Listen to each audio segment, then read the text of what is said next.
We are currently living in a society in which money has become the objective for everything that we can think of. We make a dying rather than a living. Dying meaning we do things that we hate, doing things that actually really extinguish the very life force of who we are to bring home a paycheck, because money has gotten more important now, gotten more important than human life. All right, it's 4 p.m. on Wall Street. Do you know where your money is? This is the biggest point drop that has ever been seen in a day. We are facing an economic crisis of historic proportions. This huge, deep crisis that was unleashed in September 2008 is the biggest opportunity humanity has. Well, the economy must grow according to the age in which we live. The economic crash is not a disaster in the sense that we've lost something, but a real opening. This film explores what we're not taught in school about money, what it actually is, how it's created and affects our lives and the life systems of the planet on which we depend. This is not a film blaming the greedy bankers or the evils of capitalism. It's a film about a movement that is emerging all around us. We'll be going down a demanding pathway to get there, because in order to see what's coming and make probable that which is possible, we need to examine our current relationship with money and gain a deeper understanding of our economic pain as individuals, as a country, and as people of the earth. We owe it to ourselves to understand the fundamentals of money so we can reclaim life from the rule of money.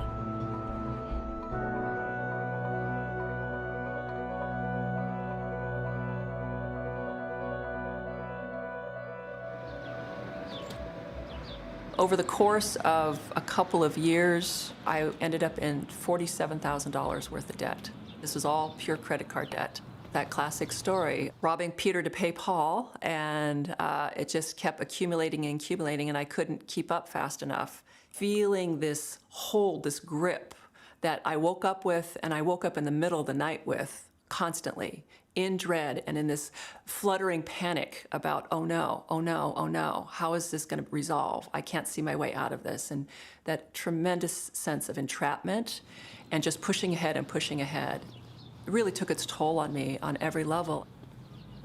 If money expresses value, then, you know, this is a real important technology between us, because it really says a lot about how we value each other and how we respect community and nature and the universe. We swim like fish in the water of money. We need money for our existence, but we so rarely question it.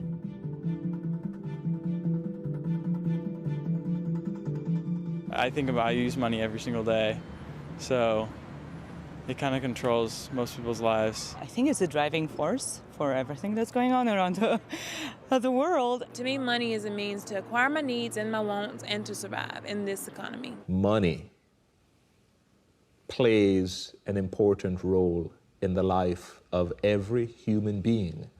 And how we live with money, how we view money, how we use money, touches the core of how we live life. Let's begin by exploring the nature of money and how its role has changed over time. We've totally forgotten that we invented it, that we made it up, that it's not part of the natural world, that it's not part of the biological system. You know, money does not grow on trees, pennies do not rain from heaven. We invented money, and we invented it, money historians say, to facilitate the equitable sharing of our goods and resources with one another. It served, I think, if not a spiritual, at least a very deeply human function, and from the earliest times. A very great invention to help people realize their interdependence, dependence upon each other. From a bird's eye view, the economy organizes the flow of human activity.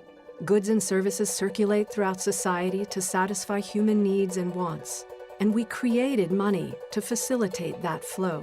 The circulatory system is a good metaphor for the financial and monetary system. You know, blood carries nutrients to all parts of the body.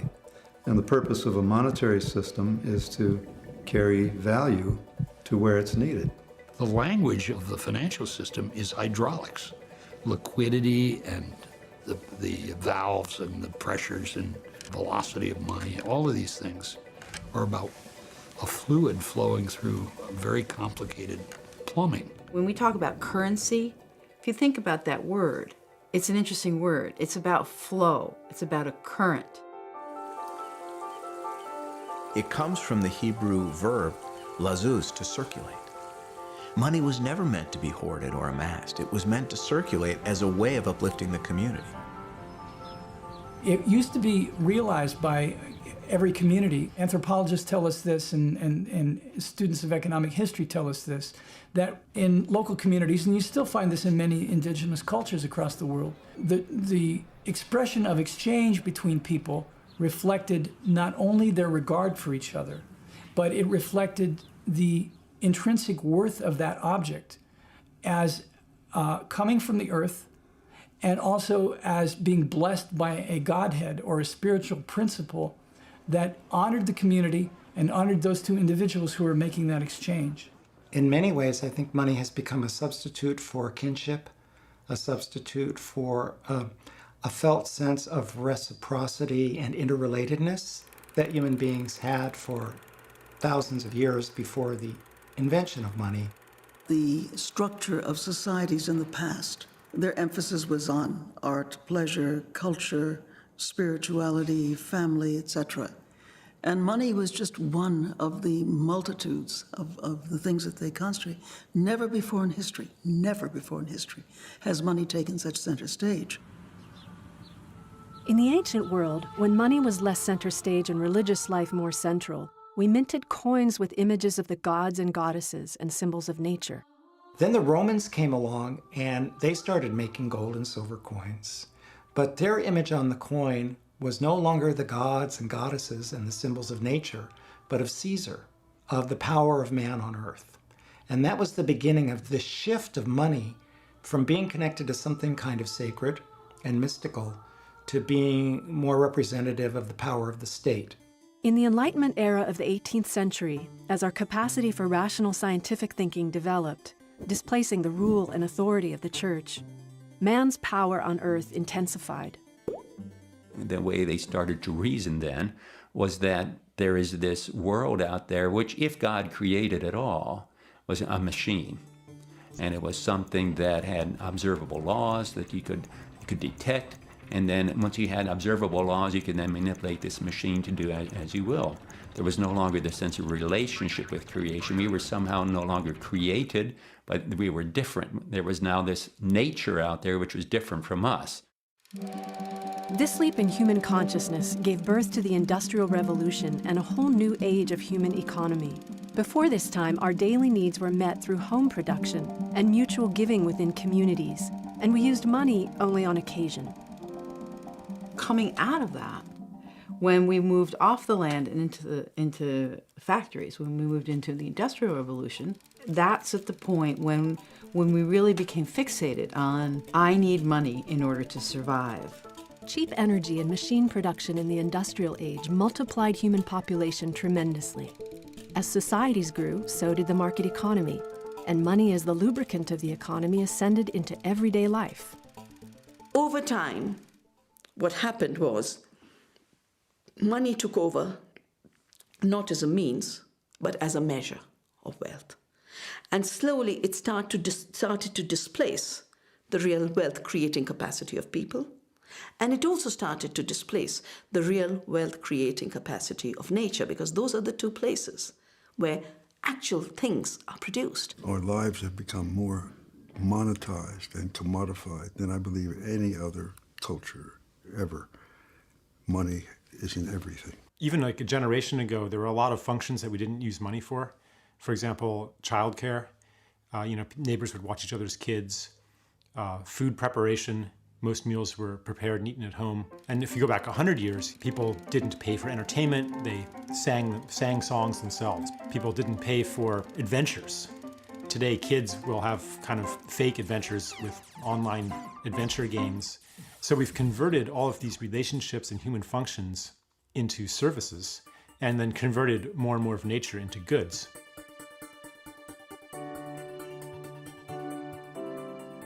as our Western materialistic scientific society has moved away from this fantasy of the gods being at the heart of the influences of human affairs, more and more money has taken over that role.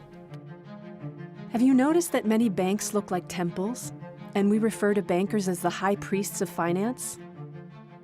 The reason that money is such a powerful idol, such a powerful false god, is because it does have real power.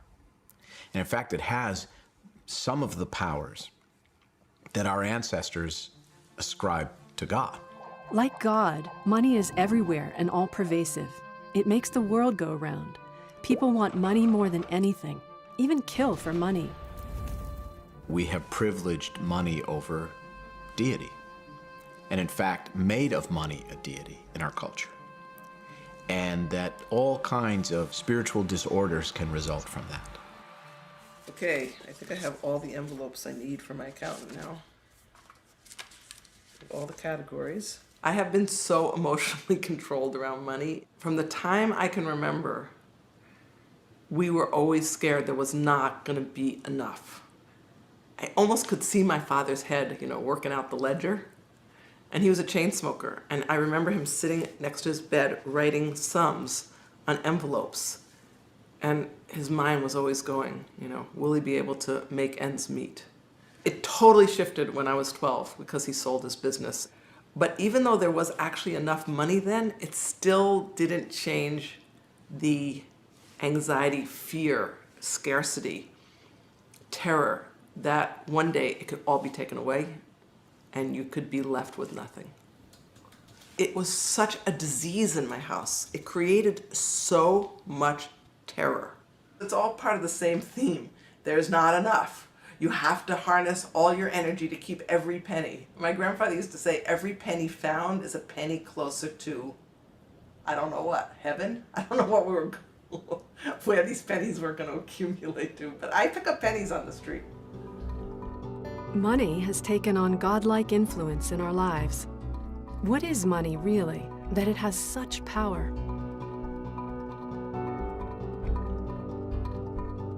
What is money? Money is it's the thing that basically can buy you happiness in this world. It helps to get the things that we need from day to day to survive.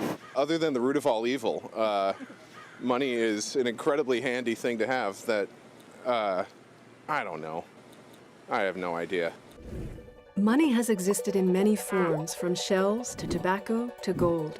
Any object becomes money simply when we agree to use that object for the purpose of money. In other words, money is an agreement within a community to use something as a medium of exchange.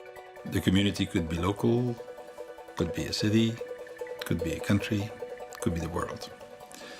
And anything has been used historically almost as a medium of exchange. Over time, money has become more ethereal and abstract in form.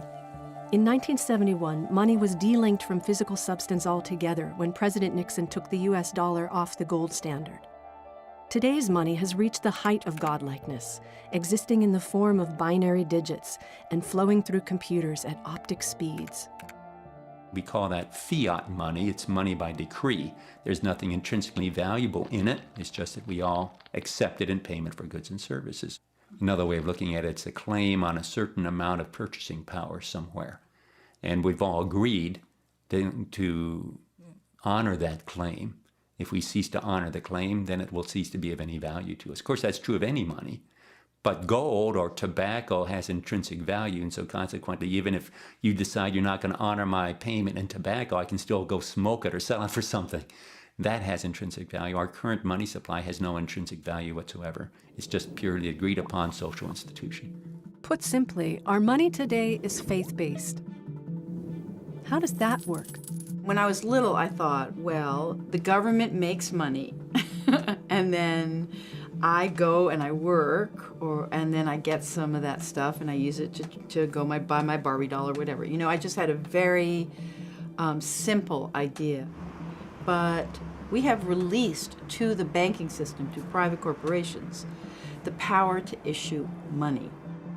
The noted economist John Kenneth Galbraith, in one of his books, said, "The way in which money is created is so simple that the mind is repelled. Money flows into the economy through the central bank. In the United States, that's the Federal Reserve, or the Fed, a private banking corporation. The Fed creates new money out of thin air by simply writing a check to purchase U.S. government debt. The Fed has no bank deposits on which that check is drawn. Private banks then multiply this new money through a process known as fractional reserve banking. The banks only have to keep 10% of their deposits on reserve, and the rest they can lend out, thereby expanding the original amount. Let's look at a simple example. Say you earn $100 and put it into your bank. The bank keeps $10 in its reserve account and then loans out $90 at interest to another customer. That customer deposits the $90 into the bank. The bank keeps 10% in reserves and loans the rest out at interest. This continues until the original $100 deposit expands to $1,000.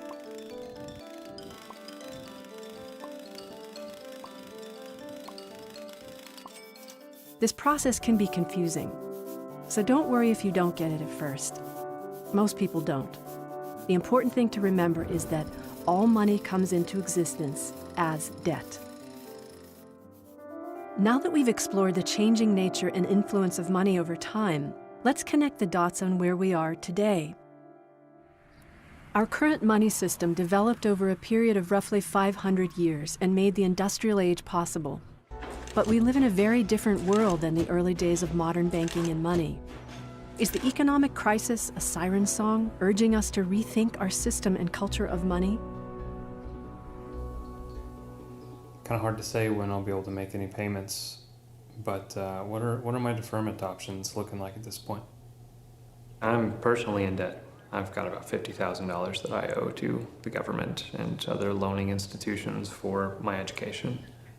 That's just kind of difficult when you're just getting started out and the loan payments that they're asking you for are as much as your monthly living expenses. So you're left with a choice between paying down your debts or affording to live that month. So you got to make a payment on your loan now? I guess. Yeah, I just paid that too. Delinquent. That's why I'm maintaining my school status right now, honestly. That is my strategy. So I keep my part-time student status and it keeps my loan in deferment. It's the only way that I can, pay to keep on right now.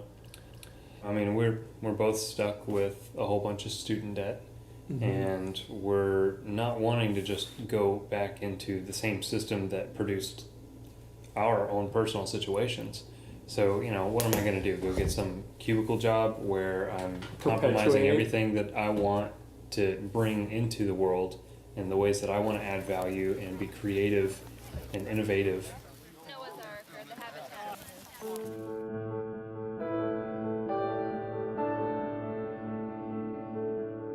When you have a system by which you're creating money as debt when a bank issues a loan, you get into some very pernicious dynamics. Because when the bank issues a loan, it issues only the principal of the loan, the amount of money that corresponds to the principal of the loan. It does not create the money that must be repaid as interest. Let's say you borrow $100,000 from the bank at 10% interest. A year later, you must repay the bank $110,000. And remember, the bank did not create that extra $10,000. Now, where's that other $10,000 going to come from? The only way money gets created is by banks making loans. So the bank had to make a loan to someone else to bring that additional $10,000 into the economy. So each year, more new money must be loaned into existence to cover all of the past outstanding debt. And that debt compounds at the rate of interest. Since compound interest is an exponential function, and money is created on the basis of loans that carry compound interest, you have an exponential growth in debt. If it's a debt-based, interest-based system, you put out 10, you take back 11. You put out 11, you take back 12 and a half. So it grows and grows and grows. It's a pyramid scheme until eventually the whole world is locked in debt. That's why we have all this pressure on growth, growth, growth. We have to always expand just to find the money to service the debt that is our money supply. Just to stay where we are, we have to grow, grow, grow. If the economy is not growing fast enough to increase the debt fast enough, then the loans go into default just because, people are scrambling around to get the money to pay back the bank. It's like a game of musical chairs. Everybody knows that game. We all played it as kids. If you don't have enough chairs, then somebody's going to lose out. That's the way it is with the debt money system. Will somebody default? Yes, there is always default, because that's what the nature of business is. That's the nature of capitalism. We're taking risks. Is that bad? No, not necessarily. We live with risk. This risk we call the business cycle, which goes something like this. In boom times, debt accumulates exponentially, like plaque building up in the veins of the economy. Since people are competing for a scarce amount of money, inevitably someone defaults. These initial defaults trigger more defaults, and the cascade of defaults eventually crash the economy. The crash wipes out bad debts and people's savings, but with the bad debt cleared, the economy's circulatory system begins flowing upward again.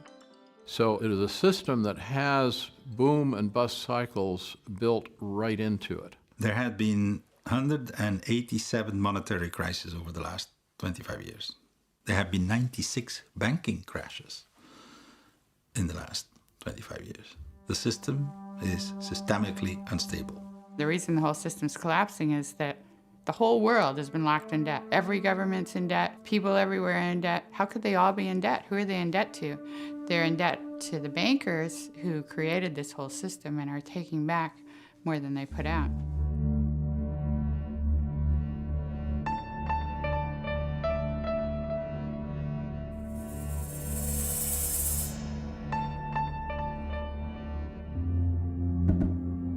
Something's wrong with the design, and the design is terminal, in my opinion, because we cannot grow debt to infinity.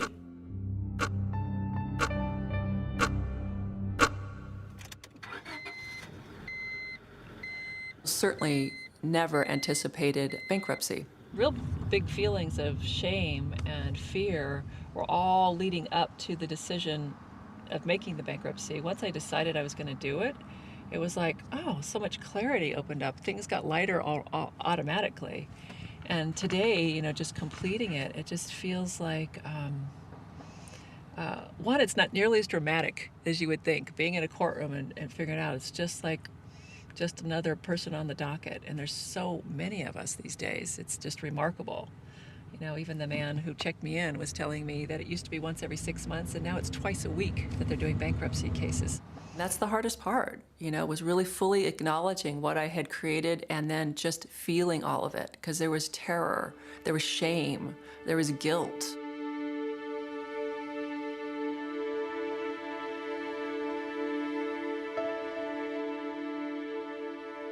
Money was taken to another level of privilege when the entire modern economy was created on the basis of GDP and gross national product. Following the Great Depression and World War II, we created what is known as gross domestic product, or GDP for short. GDP refers to the dollar amount of goods and services produced nationally. Today, we look to GDP like a thermometer to measure the well-being of our societies.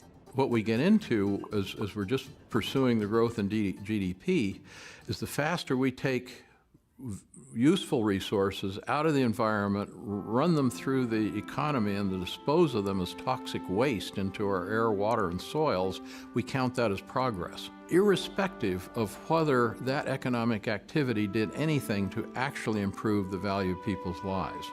Simple example is a train wreck. Train wreck is good for growth. First of all, the undertakers get some work, but also then you're going to have to build new train cars and new railroad tracks and so forth and so on. That's literally how we measure growth now. I think that the crisis today stems from the fact that there's almost nothing left to convert into the realm of goods and services. Anytime something gets converted into goods and services, the GDP grows, the economy grows. How long can this last? How many more fish can we convert into a catch, and how many more forests can we convert into board feet, and how many more relationships can we convert into services? There's almost nothing left.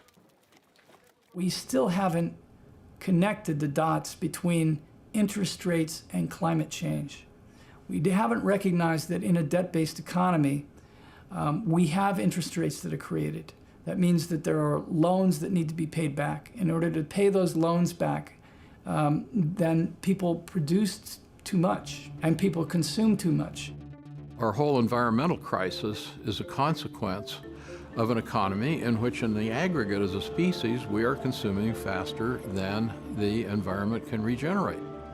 Our entire economic system, fueled by the financial system, despite all of its great achievements, and I'm a capitalist and I'm a believer in free markets, this is the system that I believe in, but it has some very, very fundamental systemic inconsistencies with the reality that we live on a finite biosphere. Whether it's climate change or the water crisis or the soil crisis, all of these crises are symptoms of essentially us breaking through the safe boundaries.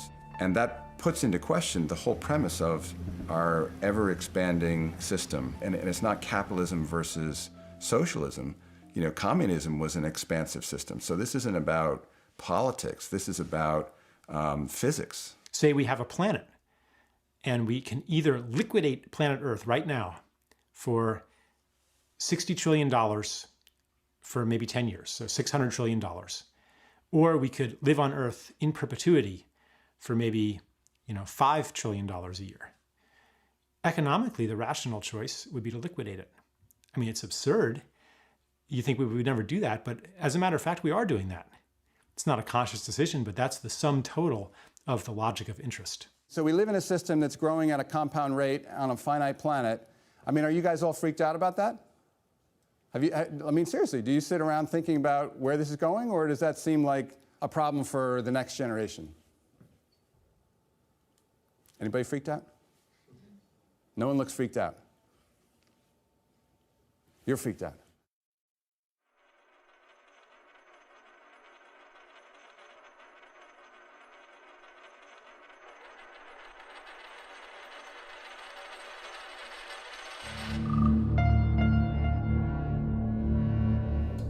In my last year of college, a friend and I started a media search engine, and it was the height of the first tech bubble. So in 6 months of work, we were able to sell the company for 7 figures.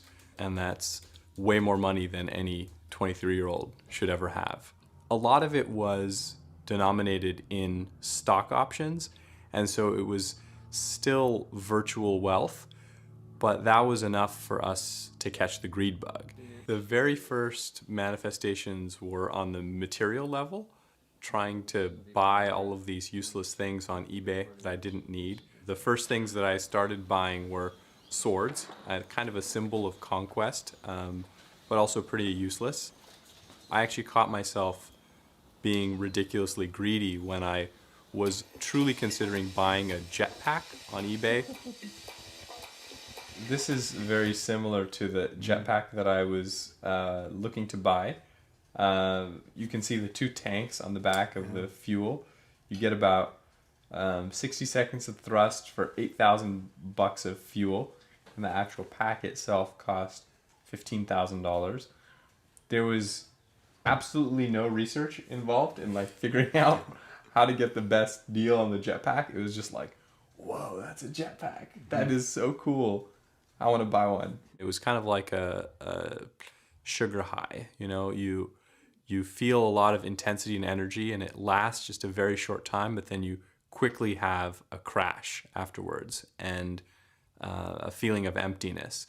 And part of the crash was that though we had sold the company for a lot of money, a lot of virtual money, I was aware that there were other companies that had sold for a lot more. So even the ridiculous amount of wealth that we got wasn't enough. Money is not neutral. It's not value neutral. All currencies support the behaviors that people express around its use. Our currency in particular have a quality of design in it, meaning that it has to be scarce in order to be valuable. What we've done is we've created scarcity. The money system creates artificial scarcity where there need be none. For example, there's nothing more abundant on earth than water. When I was a kid, you never paid for water. Water was abundant. Water has been made scarce by many things, but by one thing, its association with money. Anything that gets associated with money is scarce because money is, as we know it today, is fundamentally scarce. This is economics 101. Scarcity of resources, individual insatiable appetites. That's a fearful belief. That's extremely frightening. Versus understanding that I'm related to you, and what happens to you is going to affect what happens to me. I know there's places where there is not enough. I'm not talking about that. I'm talking about the lie of scarcity that is an unconscious, unexamined system of beliefs that's even before thinking. We look through a lens of scarcity at the world. So we immediately think there's not enough to go around everywhere we look. So once something is scarce, you would see the tendency of people competing. Now, the idea is scarce. It's an idea of scarcity. It's not really scarce because it's man-made. More can be made available. When we think of scarcity and when we think we don't have enough, we begin to hoard. We have a world full of people who love to accumulate and claim their value or claim their prowess based on how much they've accumulated. Most financial institutions are all about how much they can accumulate. Put it in banks, put it in stock, have huge amounts of it, let it keep building and building upon itself.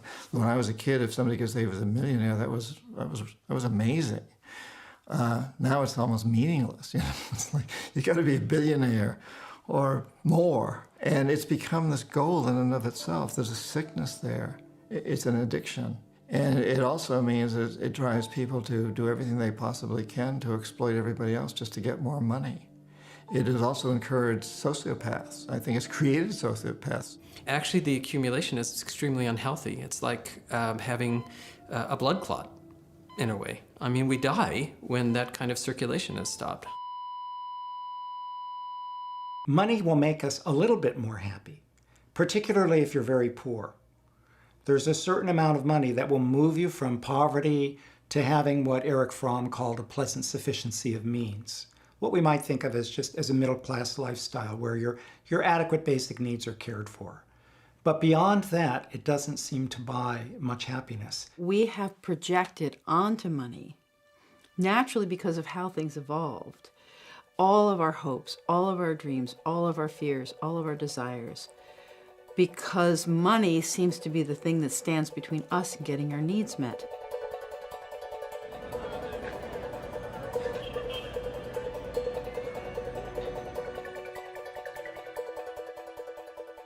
When I have a little money, I feel better. I really do. When I don't, if I'm stressed about money, I'm exhausted. I know I can eat if I have it. I know it'll keep me comfortable. Money is everything. You have to do everything with money, so money is everything to me. We swim in this environment of an unreal substance that mediates, we think, all the exchanges that we'll ever have to make in order to survive. That is a situation of desperation.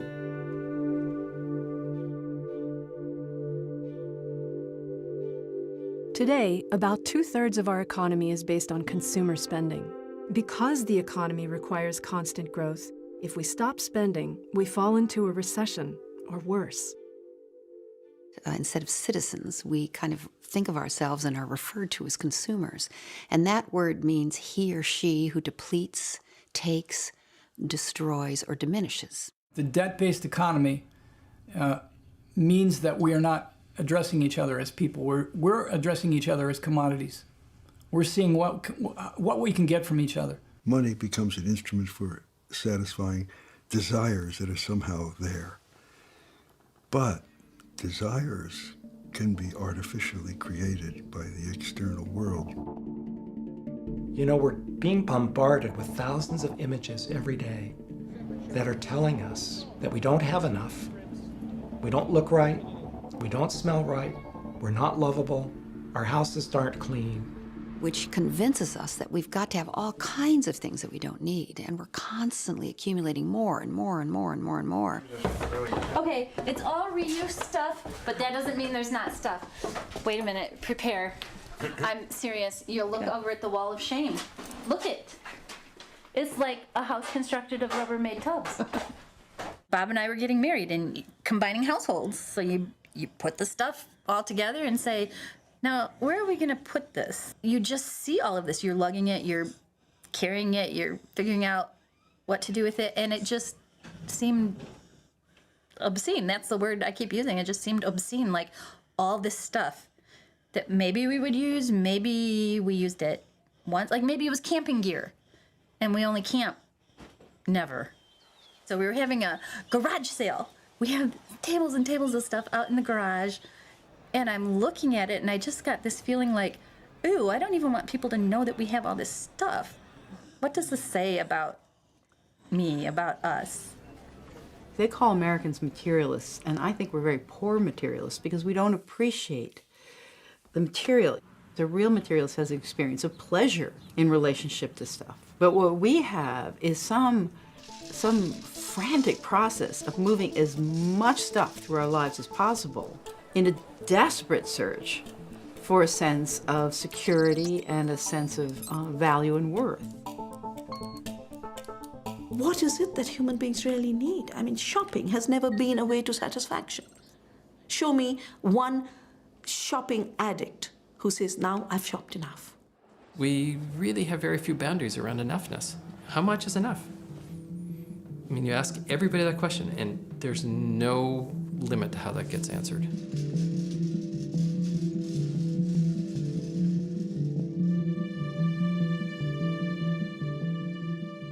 As long as I can get by and I can have the things I want, I'm content.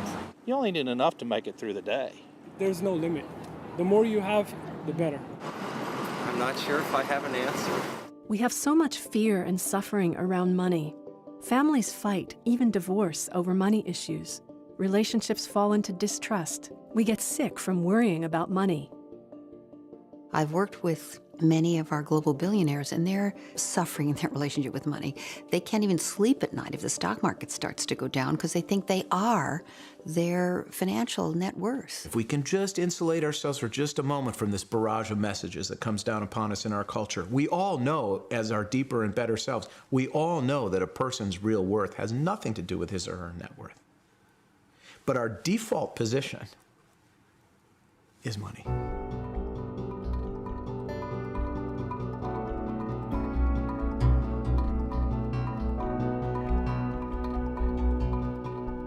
To say capitalism is evil, I think, is naive because it's taken many different forms. It's a chameleon. Some of them have been relatively successful, others have not. The form we have today is what I call predatory. And I think it's a mutant virus. It's spreading like wildfire across the world. I've always referred to it as a global casino. And that's exactly what it is. And it really began to gather speed when President Ronald Reagan in this country and Margaret Thatcher, the Prime Minister in Britain, in the 1980s, they started deregulating everything. Both Reagan and Thatcher were advised and greatly influenced by economist Milton Friedman. Friedman was the leader of the Chicago School of Economics and a loud champion of what is known as free market capitalism. There's three principles. One is that the only goal of business, the only responsibility of business is to maximize profits, regardless of social and environmental costs. Two, businesses shouldn't be regulated, or regulation should be minimized because regulations get in the way of making profits. And three, everything should be run by private business. The doctrine of free market economics believes that markets behave rationally and efficiently because the people that make up the markets act rationally to maximize their self-interests. In other words, markets are inherently self-regulating and spread prosperity best without government interference. This so-called rational market theory took its cue from the Enlightenment era's scientific paradigm, which reduced humans to rational separate parts, operating in a purely mechanistic universe. The 1980s brought in a new economic paradigm. Reaganomics was the popular name for the economic policies of President Reagan, which included widespread tax cuts and deregulation of domestic markets. Otherwise known as trickle-down economics, the theory assumed that benefits given to the wealthy trickle down to the needy. The Federal Reserve, in the presence of bubbling inflation that was scary and prices rising out of control, took a hard turn to the right. And by that I mean In the 1980s, it shifted its emphasis in favor of capital, that is finance, banking, and away from labor, and by labor I mean working people in general, wages, the robust economy that allows wages to rise and spread prosperity more broadly. These changes in regulation and policy transformed corporate culture to the single mission of maximizing profit. Over the next few decades, corporate monopolies swallowed up small businesses, and manufacturing moved to less industrialized countries where labor was cheap, natural resources less tapped, and environmental regulations less strict. I actually am a fan of free enterprise and what I would qualify as true capitalism. What I believe we are experiencing in this country is we actually have an overstory of global corporate interest guiding policy. That's not all bad. We have a global market. A corporation is quite efficient at distributing money and credit and products and services globally. But it's been at a very high cost to local economies. It's like what we would call in agriculture a very unhealthy monoculture, directed from central banks and from the pinnacles of society, with no real understanding of what's going on the ground. The Wall Street financial institutions have become, to use a computer analogy, essentially the operating system of the society.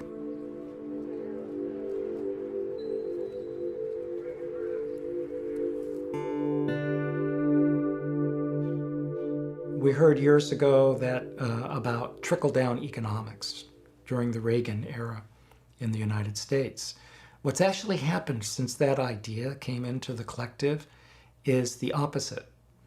The upper classes, and particularly those who know how to manage this new form of money, actually put thousands of tiny siphons down into the middle and working classes and sucked up most of the wealth. It wasn't trickle down, it was siphon up. In the past 30 years, the wealth gap in the U.S. has increased steadily. The average income for the bottom 90% hovers at $31,240, while the top 1/100% now makes an average of $27 million per household.